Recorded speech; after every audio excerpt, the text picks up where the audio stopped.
Hello everybody! Now you all know that I love me some Tandys. The number one thing I don't like about Tandys is how many of them handle floppy drives. Now if you look at this floppy drive and this floppy drive, you may notice that there's something different. The one in the Tandy does not have this power connector, which seems kind of weird. And the reason for that is because on a normal floppy drive where you've got ground on all these bottom pins, they decided in their infinite wisdom that they would supply power to the bottom part of the drive through those extra pins. They're like, hey, we got some extra pins. What's the problem? We're just going to send some power to it. The problem is if you reverse the cable, you'll be sending voltage places it's not supposed to go. You can damage the drive. You can damage the motherboard. You can damage the floppy drive controller. It is just a pain in the butt. And most people don't realize until they go to take the computer apart, because these drives die all the time. Maybe you want to hook up a Gotek. Maybe you want to replace the drive with a new, more modern one. It's a problem. And I think you know where that solution's coming from. It's PCBWay. PCBWay.com provided these boards and they are super cheap. You can get 10, 20, 30 of them on their website for $30 shipped to your house. And, these things go for $10 or $15 online each, where you can just get a pile of them. And in fact, I've done all kinds of crazy things with them. I've cut this part off before and done all sorts of weirdness with these little adapters. I love them. I also love the way these boards are made. And I'm not just bragging on PCBWay because they're my sponsor, but these boards are just particularly easy to solder to. I don't really know what the deal is. I had some boards recently made that were made out of hard gold and they were a little bit of a pain in the butt, but these things were just kind of a joy to solder to. The way this works is you're going to put a male header on this side that will go to your cable, and you're going to put a female header here that will go to your drive, and you're going to put a female header here that will go to the power of the drive, and this thing just sort of sits as an intermediary right here and adapts a standard floppy drive or a standard Gotek to work in your old computer. So let me put one of these things together.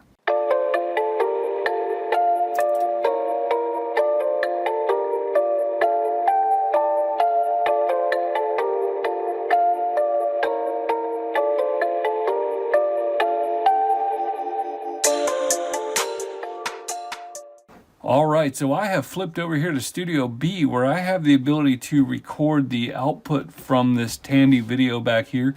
And I have a Tandy 1000HX, which has the same floppy drive problem as a lot of the other computers. It just has a lot of space here where I can kind of work. And I wanted to just point out a couple of different things. First thing is there's many different versions of this adapter. This one in particular is good for the Gotek, the floppy drive emulator right here, which I think is probably the ideal solution to put into one of these things. You can put a thumb drive in, you get unlimited disks essentially. And so I think it's kind of the way to go. There are some other versions that move this little power connector around so that you can put in other kinds of drives. I'll do some links in the description. But one of the other things I started to do was to use these longer headers, and that allows me to space this out just a little bit here and make a little bit better power connection. I've never actually had a problem with one not making a power connection, but it just seemed a little bit better to have it spaced out a little bit. I also thought that this is a perfect machine to demonstrate the floppy drive cable problem, because I don't know if I explained it well enough earlier, but so let's look at this floppy connector right here. We've got the little nub in here to key the thing, and so if I were to put this connector in, you'll see that the blue line is over here. If I were to put this connector in, you would see that the blue line is over here. If I were to plug this connector in, you would see that the blue line is over there. And again, I can't stress this enough, that a normal floppy drive, that entire bottom row of pins is set to ground. And so if you plug in a normal floppy drive and your cable is backwards, then all of a sudden you are sending current straight to ground and causing a dead short, and can fry all kinds of things. A lot of times you'll fry the drive that you plugged in plus another drive plus the controller on top of that. So that is a problem. And it's also not very clear on here which one goes where. So what I'm going to do is I'm going to take a blue Sharpie and I'm going to draw a thing right here that's really obvious that the blue has to go that way. So we are going to plug this cable in like so, where we have, again, it can be a lot of different ways, but that way we'll keep the blue this way, which will allow us to hook up the adapter. So now for demonstration purposes, I'm going to plug this in here, and then I'm going to plug this into the Gotek. And just for that extra level of clarity, I'm checking that the blue line here goes with the pin 2 over here, and you can see that by spacing out this connector a little bit, I get a really good connection, and this is basically bottoming out on the power connector. So now we have successfully connected a Gotek to the HX, and let's give it a shot. So as you can see, the HX boots to the screen where I could try to run DeskMate or something like that, but I'm just going to hit escape to exit to DOS, and I'm going to type DIR, and hopefully we're going to see a King's Quest disc. Yep, that is a Sierra disc if I've ever seen one. KQ1 and contact.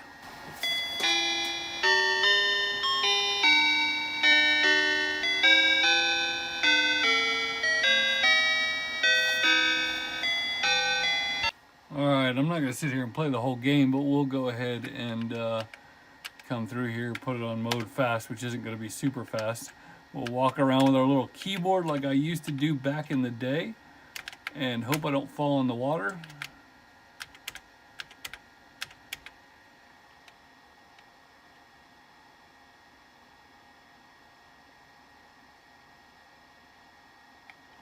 It's been a long time, so I don't exactly remember what to do.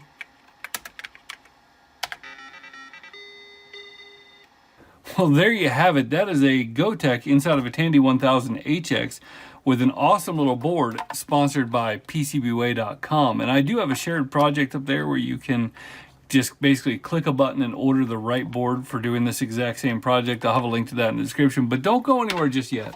I got this computer for, I think, 50 bucks, and it was missing a couple of parts, and I'm going to do a whole separate video about that. But I was kind of playing around with what should I do to replace this thing, and eventually I found this thing that I 3D printed, and it obviously doesn't match in color or anything like that, and it's PLA, it's not super strong.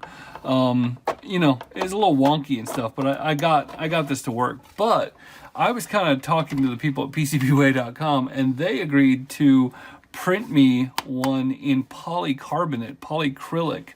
And so they actually printed me 2 here, and so we've been kind of experimenting back and forth, and this thing is awesome. Now my case is probably flexing the way I'm at right now, but this is a very, very solid piece of plastic, very strong compared to the thing that I 3D printed myself. And I just think it's so cool that they have these 3D printing services. This isn't a commercial, it's just legit. Like, they have these 3D printing services where they can print all kinds of exotic materials and stuff like this. So we're going back and forth about, you know, being able to make things like this that, you know, basically irreplaceable parts, and maybe we can work on matching the color and all that kind of stuff. So anyway, just very cool that you know, something like this, completely irreplaceable, that it can be replaced with PCBWay.com. So anyway, I appreciate you guys watching, and I hope you're having a great day. Hope you're enjoying some Tandy. Talk to you later.